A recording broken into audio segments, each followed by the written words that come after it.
ladies and gentlemen, now hosting the RizzoCast, put your hands together for Steven Risotto!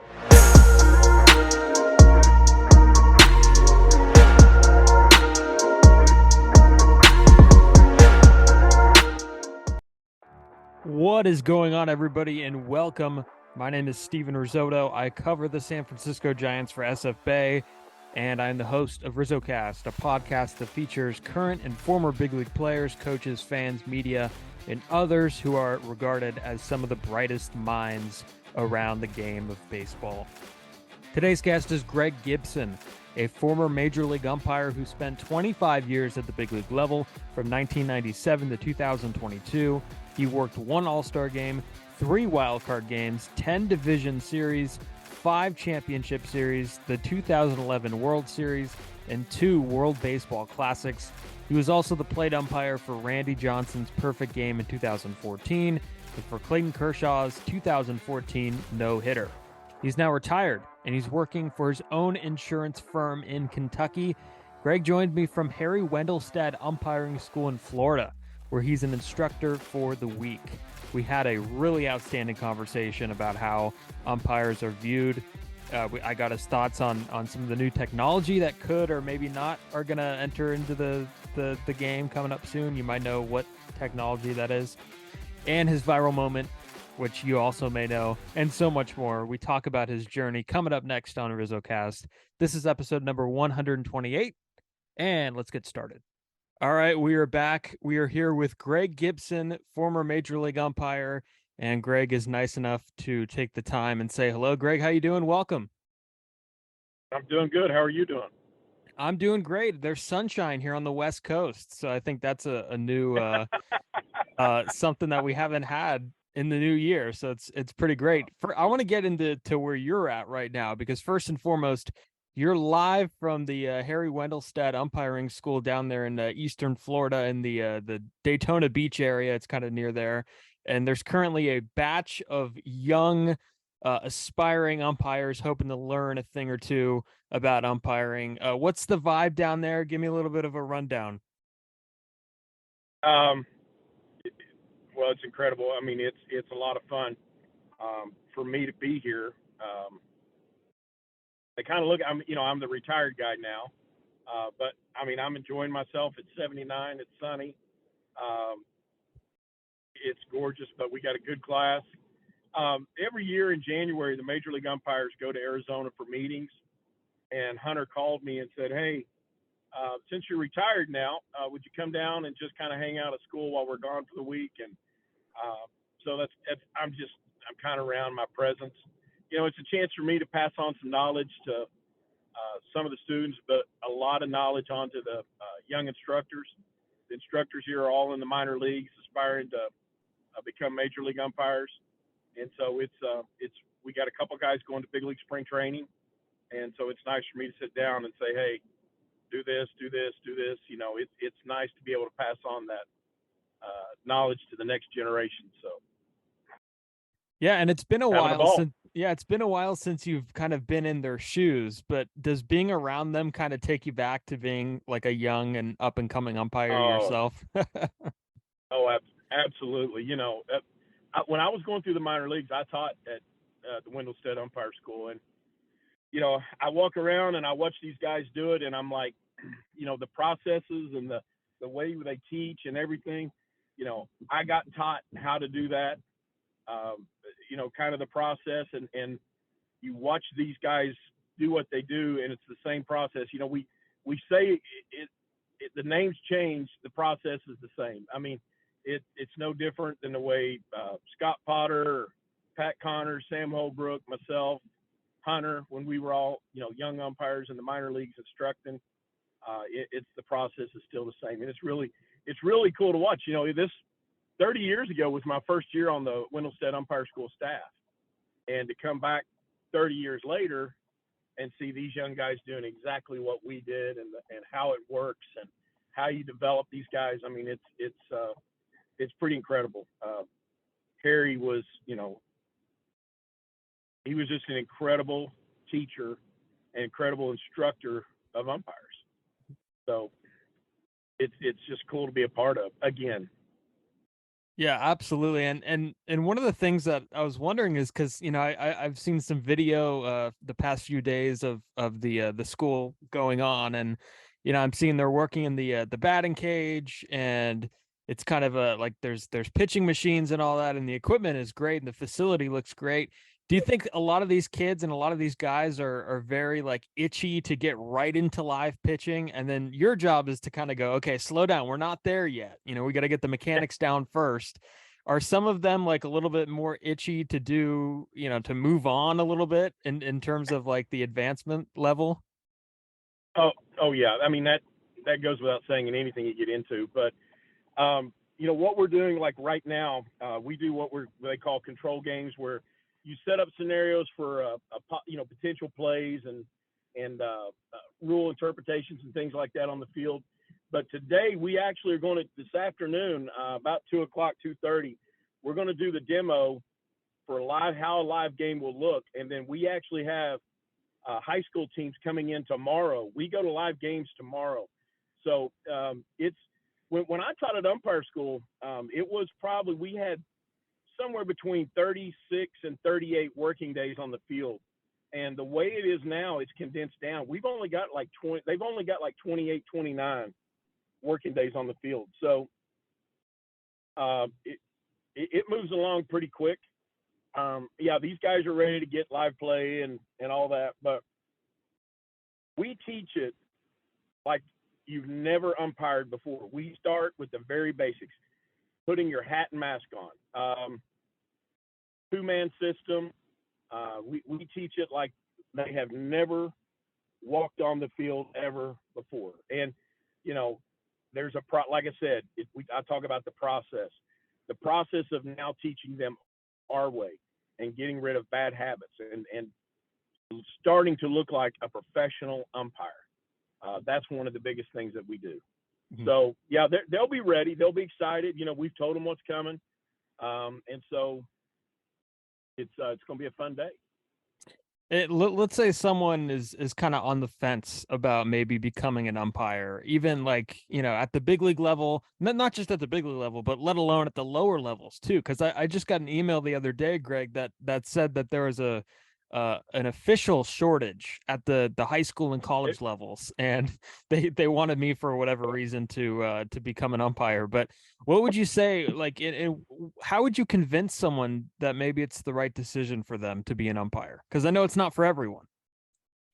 It is not for everyone, but we do. It's a shame that we do have a major shortage of officials in every sport in our country, and the reason being is, and I hate to say this, I stopped going to high school basketball games for quite a long time because it was more about berating the officials and yelling at the officials. And, I got just, I would say to people, do you walk in your job and yell at people like that? I mean, we've become a society that they want with replay and instant gratification, and somebody's got to be held accountable when my child or this was done wrong. Somebody's got to pay. Well, the thing about sports, in any sport, is designed to teach. That's why little boys and girls play baseball and softball. It's designed to teach them you're going to fail in life. You're going to strike out. You're going to give up a home run.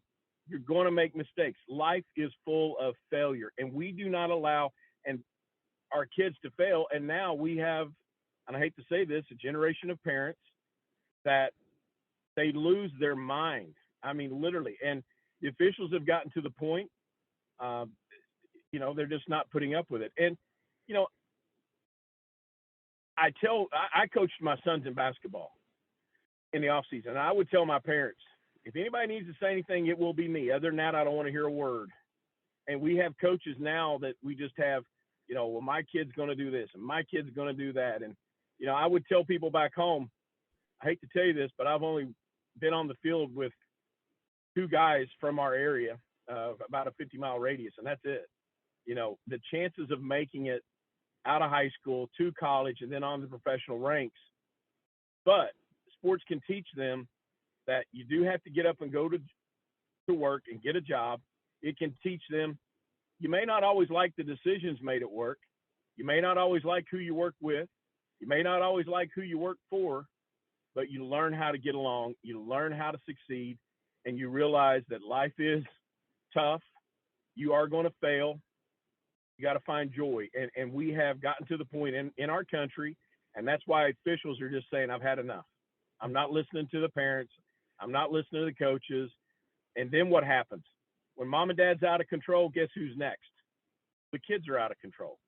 So it starts with mom and dad. It starts with how you act in the stands. And the other thing, too, is, my feet never hit the floor. And I said, let's see how we can mess up today. You're out there trying very hard. When you become an official, it's a certain pride that you have that you want to do a good job. And so these people that are out officiating games, these ladies and gentlemen, they're not going to be perfect. People have said to me since I retired, hey, come umpire a Little League game for us. And I'm like, well, I'm very expensive to come out of retirement.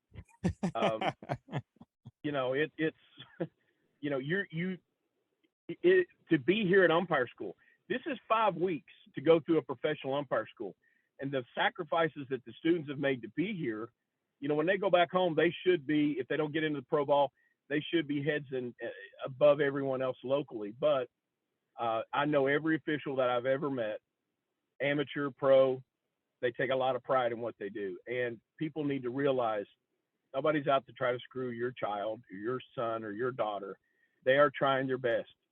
Unfortunately, we fail just like they do. Yeah, no, no doubt about it. Absolutely. And I laugh at the fact that, it would cost a lot of money for you to come out of retirement, especially considering you'd be getting dressed in the parking lot. And that sounds like a little bit of a downgrade. You mentioned the joy that comes out of umpiring. What was the joy that you found in it? And why did you want to become a big league umpire when you were younger? I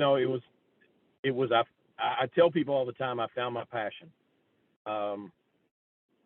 I didn't get into umpiring to become a major league umpire. I got into umpiring because I loved to walk on the field and umpire. I loved the challenge that came with it. I loved, wanting to get better, wanting to learn, the passion that I had to do that, and it's a big fraternity, to be around the guys, to be around, other people that have that same passion. But I tell people, at 19, I kind of found my passion. At 22, I went to umpire school, and I just chased it. And I was very fortunate, very blessed. My passion turned into a wonderful career. I had a great employer, and I've been blessed beyond belief. It's an incredible experience. It was just my passion for what I did. I got older. I've got a different passion now that I'm chasing and following, and I love that. But my passion to get on the field and come to umpire school, people look at, well, you fly for this, all the perks and the salary, and that wasn't why I did what I did, and that wasn't, why I became major league umpire. I remember when I got my first big league spring training.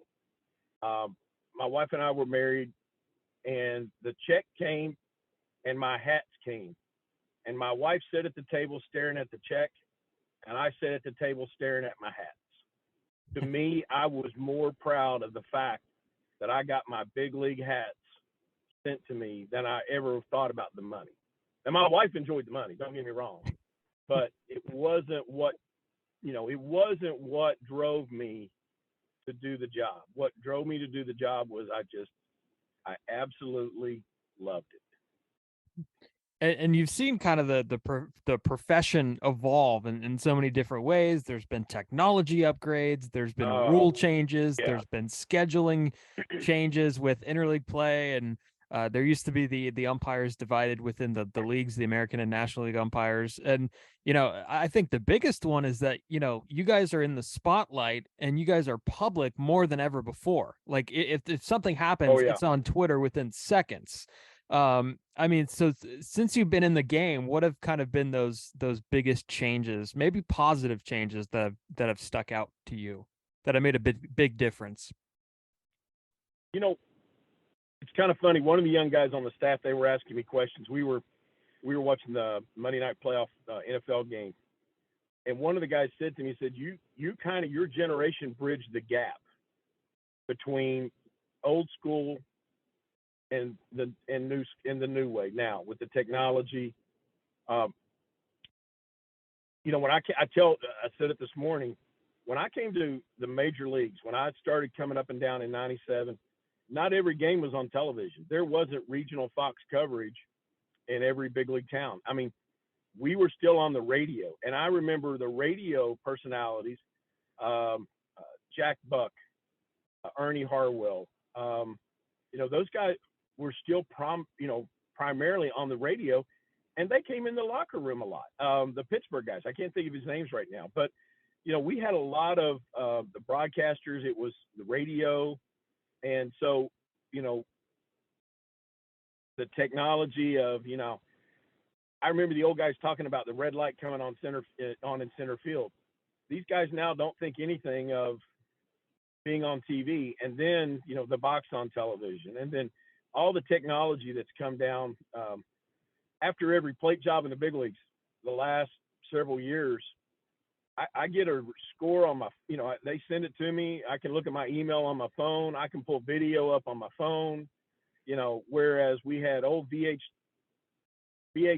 tapes, and the old guys, if you looked at a play after the game, they would say, "Oh, let's get the popcorn. We're going to the movies." Why are you looking at that? That was the call you made. That's what you did. That's what it is. Stop. And, our generation was study video. Our generation was use video to get better. And now all the technology that comes at these guys, it's unreal. The numbers, the data, we're a data-driven society now, but that having that in the palm of your hand, you're getting on a flight, you finish up the plate in, Boston, you get on the flight the next morning going to the next town, and you're pulling up your plate job to see how you scored last night, see what pitches you missed, the technology is amazing. The one thing that I do like, I've missed game-ending plays. We have replay now that can kind of save an umpire. No umpire should ever have another play named after them. They're dinging your play. There's been other plays, but that's the one thing I do like. There's other things about replay I don't like. It's become, we don't really play baseball all the time. We're more worried, about looking at, well, the pitch was in the box or out of the box. And, I had a situation last year. I had a young catcher come out and tell me, "Hey, that pitch in the top of the second?" Well, I said, "Stop." "What do you mean?" He looked at me and says, "What do you mean stop?" I said, "Stop." I said, "First of all, you can't come out and tell me I missed a pitch by technology." I said, "Second of all, they never trained me to be perfect. They trained me to be consistent." And I'm old school. And he was like, "Well, some guys want to know." And I said, "Well, I ain't some guys, and I don't want to know." I said, "But I can promise you this, young man, I will be consistent all day long." We get to the ninth inning, he turns around and looks at me, and he says, "You're right. You were consistent. I'll give you that." And it's, it's the young guys coming up now. They shoot 99, 100 every night. And it's the changing of the guard. 10 of us retired, and, probably for the better, because, with the technology and the things that they want, I wasn't trained that way. It wasn't that I ever missed a pitch on purpose, but I was trained that what you started with in the first inning, you better be calling in the ninth inning. You don't just make up pitches. What you start with, you finish with. You learn to be consistent, and the low pitch, the high pitch, just certain things about the job that calling balls and strikes. Everybody thinks that we just do what we want to do. No, that is not the case. That is not the case at all. We do. These guys do their best every night to get every pitch right. Unfortunately, it goes back to what I said before. They're going to fail. They're going to miss a pitch. You never want to miss a pitch in a crucial moment. But does it happen? Yes. Do you miss plays in a crucial moment? Yes. There is replay for that. But I know there's all the talk with ABS and a challenge system and all that, and they're trying different things. The bottom line is this. It's been a game that's been played for hundreds and hundreds of years. or hundreds of, a couple of hundred, well, 100, what, 25, 30 years now, it is not designed to be perfect by the people that play it, and especially by the people that officiate it. Yeah, I feel like I don't even have to ask about the robo ump system. You kind of hit the nail on the head there. And just to add on to that, I mean, I read that you almost had a near perfect game behind the plate in 2018 in one of the championship series games between the Dodgers and Brewers. It was something like 99.3%. And if we look at the nightly, because sometimes there's third party people that track the percentages and all that, and they're really good. They're in the high 90s a lot of the time. So I think it really is interesting that baseball is thinking about going to new technology to kind of change the way. And now that I'm retired, I'm going to say this: we're coming up on the season. There are a few websites out there that put information out on our guys that is not true.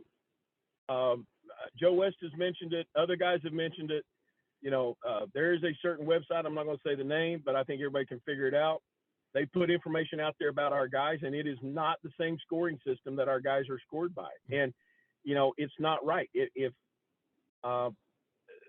we have video proof that there are some teams, the box is set one way, and the box is set for the same game, the same pitch.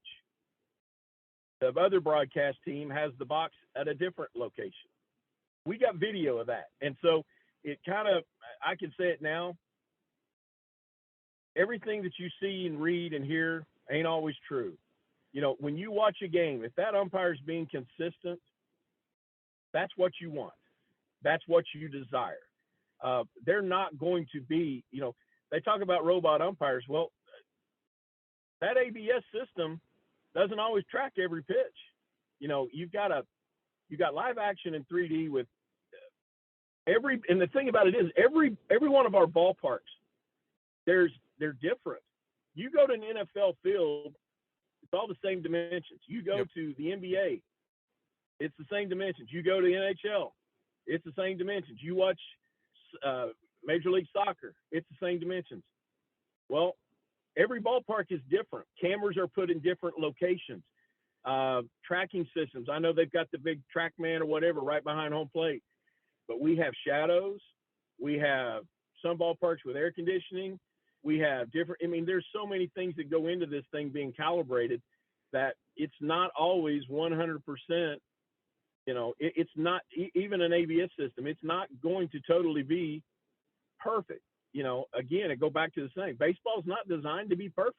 And you got to, now it's all about, this. We got to take a step back, take a look at it and say, okay, if we get 99, 98 consistently, that's pretty daggone good. That's very good. The umpiring today is better than it's ever been. Better than it's ever been. And a lot of guys are going to say there ain't no way.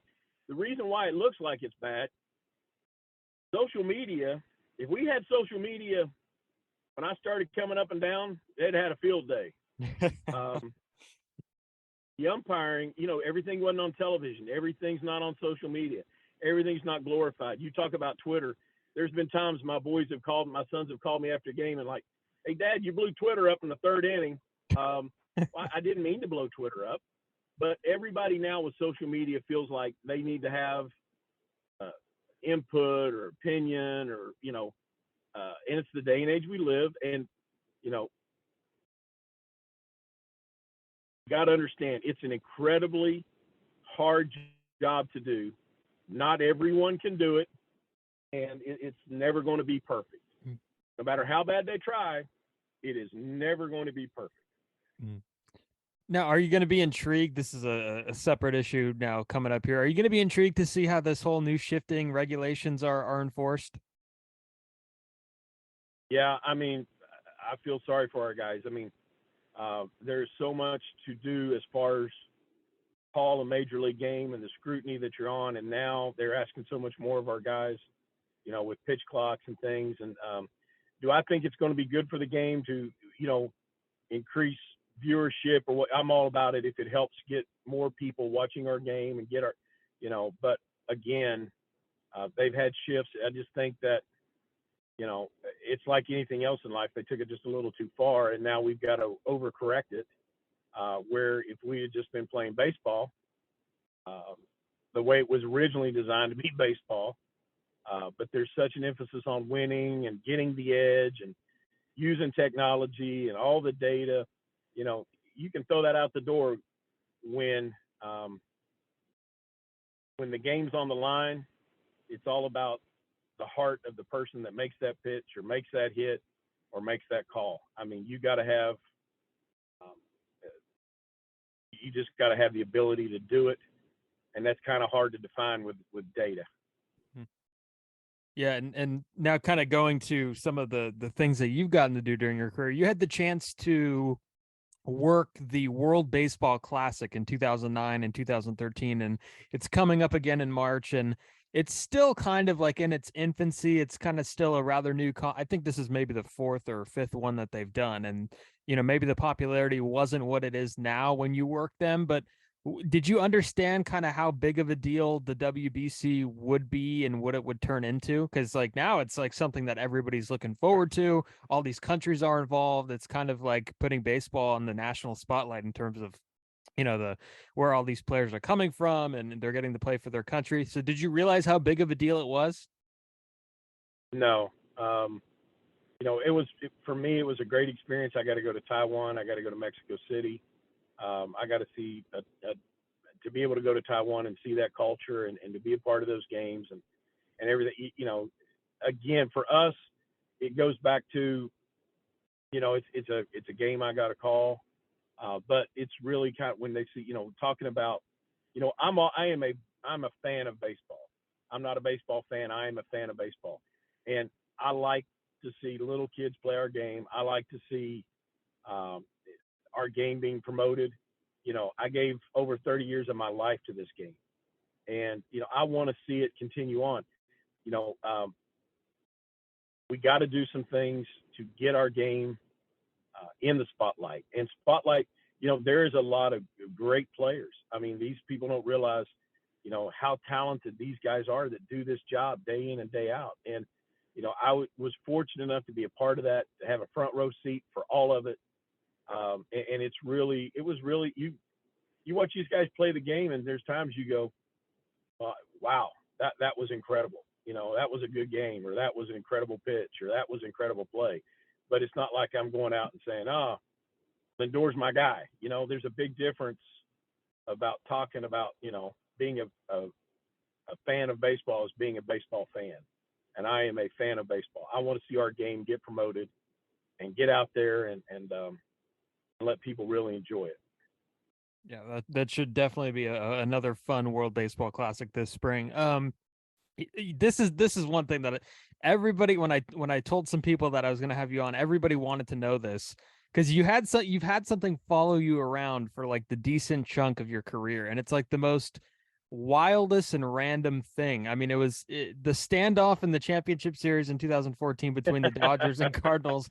It was Scott Van Slyke and Joe Kelly, and like every time I think of you, I think of Ernie Johnson Jr. saying, Greg Gibson, the home plate umpire, motions to both players. And for whatever reason, because I think you mentioned it earlier, that the time that we live in with social media, people take the littlest things and turn it into these big memes. Oh. So was that like the strangest thing, people coming up to you and saying, oh, Greg Gibson, the home plate umpire? That was the biggest up to that point. That's the NLC. It was 2012. It was the NLCS. It's game 6. It's an elimination game. Somebody's going home. And I got two guys, I got the pitcher on the mound ready to go. Yachty's laughing at me. And I'm like, I didn't know what to do. I was like, I'm looking at Jerry Davis, my crew chief. I'm looking at Mike Everett at third. I was like, get him off the field. Let's go. And nobody's doing anything. So I walk out and I do that motion with my arms. And that became a huge meme. I mean, it was, and every season I tell my family, the last thing I want to do is become a meme. That's kind of weird that you say that, but you do. Just, dear God, don't let me become a meme today. It went from, dear God, don't let me screw up, to dear God, don't let me be a meme. So, but yeah, that up to that point, that was one of the biggest games of my life. And, here I got that going on. But Well, it's funny because anyway. Major League Baseball did not do you any favors. They made that the outro of like every video for the 2013 season. Like if you go on YouTube, that's the video that they have at the end of every single video. It ends with Greg Gibson, the home plate umpire. So that, I mean, it's I guess something, for people that watch a lot of baseball videos, you were kind of like their spirit animal, I guess. I tell people the cool thing about that, my great grandchildren will be able to see who I was. That's awesome. Think about that. I mean, I have no idea who my great grandfather. I've never seen a photo. My great grandchildren, if they know anything about their history, they'll be able to pull up a photo and say, "Oh, look there." I mean, that's to think about that. That's what I think about. That lives on forever. So. Yeah. Look, he's motioning the both players. So, Yeah. a few more here before we wrap it up. You umpired your final game in May of last year. I know that you were battling some COVID related health issues and long COVID. Yeah. And you were just named a crew chief too, right? If I'm not mistaken, before last season. Was it kind of a bummer, like not being able to play that through, with the crew chief title? Or did you know that last game would have been it? So many emotions go into last season. It's something I've been working towards a long time. When I started the season last year, I kept telling my crew, I kept telling my family, I kept telling my wife, something's wrong. I'm off. Something. The 2 weeks leading up to me walking off the field, I was miserable. Even today, I wrote out to the fields with one of the guys and I said, it feels like I have pneumonia every day. It's the effects of this have changed. COVID is real. It changed my life. I had my blood oxygen level. The day I came off the field, my blood oxygen level was an 86. It was kind of scary. It put a lot of stress on my heart, my lungs, which caused stress on my heart. And it took a while to kind of figure out what was going on. So I knew I really only wanted to work just a couple more years. I did not want, I wasn't going to go much longer. And when this happened, God opens one door, closes one door, opens another door. There's some other things in my life and pursuits that I wanted to do. And did it kind of stink that I didn't get have my last game like Jerry Davis did or some of the other guys I've worked with did? Yeah. But when your cardiologist looks at you and says, by the grace of God, you didn't have a stroke. The night I walked off the field, my blood pressure was 198 over 131. And they took it like 5 more times and then they called for everybody. And it was bad. And I would rather, there's more life to live. It's for me, it was never all about just being an umpire. I always said if I left this world and that's all I was ever known for, I didn't leave much of an impact. But it wasn't the way I wanted to end it. But when I really started looking at some things and really started, when the doctors tell you, why not be smart? I would set myself up financially. And now I'm going to start living life and enjoying some things. And I was, again, I am very grateful for the time I had. I am very grateful for the job I had. Like I said, I had a wonderful employer. But, it doesn't, it's not the end of the world. It's great being down here with these young guys, but do I still have the effects of it? Oh yeah. Every day. But, through pulmonary therapy and other things, we're getting better. I got a long way to go. My doctors have told me you may never recover. It may be another 6, 8. There's so much they don't know about COVID. There's so much that it will take years for them to find out, how it affected everyone. And so I'm very grateful I'm here. I'm very grateful for every day God gives me, and I'm very grateful that I have had the experiences that I had. And it was an absolute. I told the class when I got down here, I said it absolutely made my life. It absolutely. I look back on it, and it was just. I loved walking on the field. I didn't like a lot of the other things that came with it, but I loved walking on the field and working hard and doing my job. And at the end of the day, I can walk away saying I'm blessed. Let these young guys have it. I'll be rooting for them. Let's see how it goes.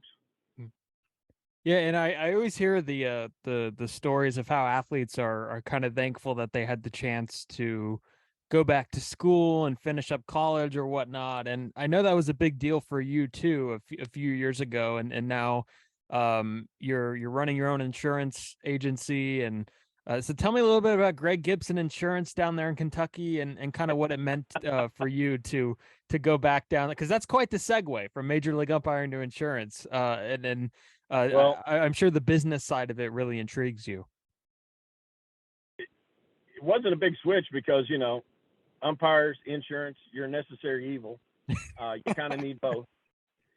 So I kind of understood the other insurance agents were like, why do you want to do this? And it's like, well, why do you want to be an umpire? I mean, they don't understand that it's kind of my world, and it's not a big deal, and I get it. But, I had worked with a lot of men, that had retired and didn't last long. And I didn't want to be a patch on the sleeve, and I didn't want to stay too long. And I always said that I was going to retire when they still thought I was good. And, it hasn't, with some of the changes, I'll be honest, it hasn't been a lot of fun. Some of the things about it I haven't enjoyed.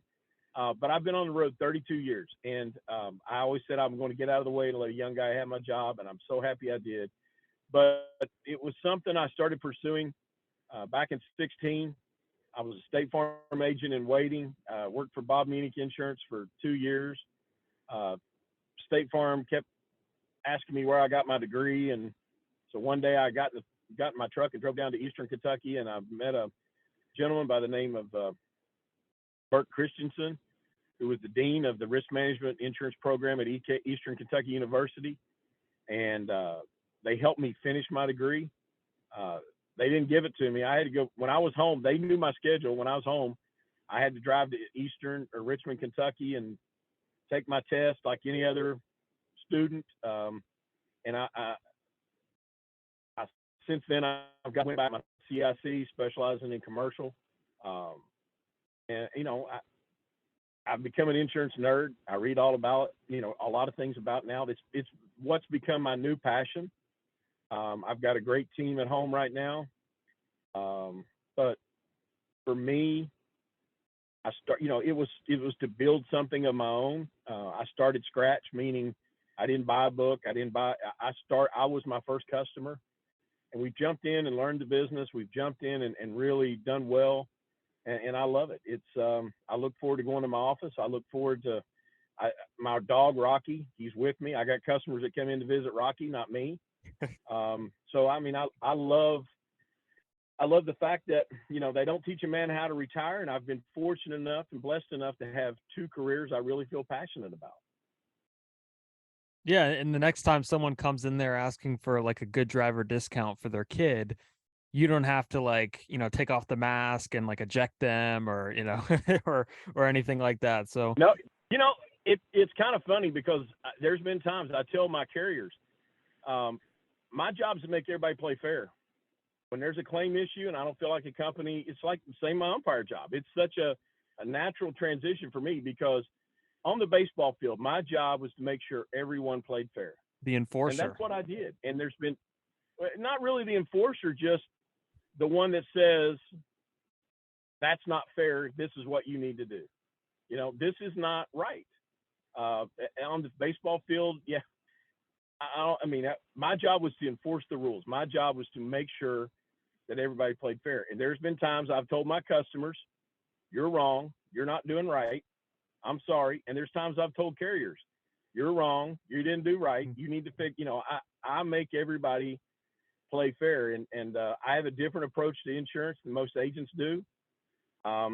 You know, that's my job. You know, my job is to take care of what's right, to do what's right, to be transparent and do what's right. And I feel like we do a very good job of that, because what I did on the baseball field for 30 plus years. So I love it. 100%. Well, anyway, Greg, I appreciate the time. And if you ever need anybody to come down the umpiring camp and have someone like do a mock standoff as like a prop, just call me and I'll take the next red eye flight down, and you could teach them to motion to those players. So keep motioning to those players. Thanks for coming on, and I appreciate the time. Got it, man. Thank you very much. All right, everybody. Greg Gibson on RizzoCast. And of course, you guys can follow the podcast on Twitter and Instagram at RizzoCast. Go check us out: YouTube, Spotify, Apple Podcasts, Google Podcasts, wherever you find your podcasts. And new episodes coming out soon. Stay tuned and see you next time.